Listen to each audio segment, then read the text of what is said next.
I was trying to fix the sprinkler head. Hello everyone. Thank you guys for watching. I just mowing the grass. I'm just open the sprinkler now to see everything.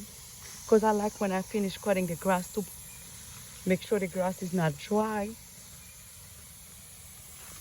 That's one of the reasons I open the sprinkler. But I don't want no water on the back because I don't have no garden on the back. I have mulch and then stuff for trying to grow badly in the back. I am trying to prevent that. But if you guys new to the garden, I just want to say, guys, thank you for watching.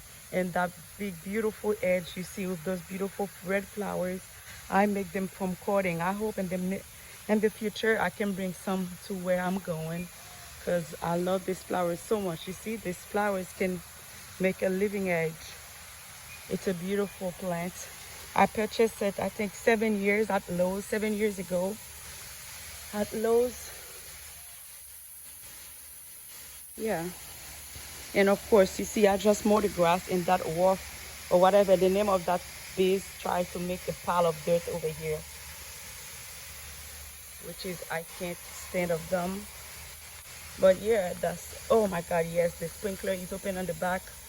Oh yeah, I didn't want that, but you see, sprinkler open on the back. I need to check what's going on the back, because I don't know what the last time I will put the sprinkler on the back.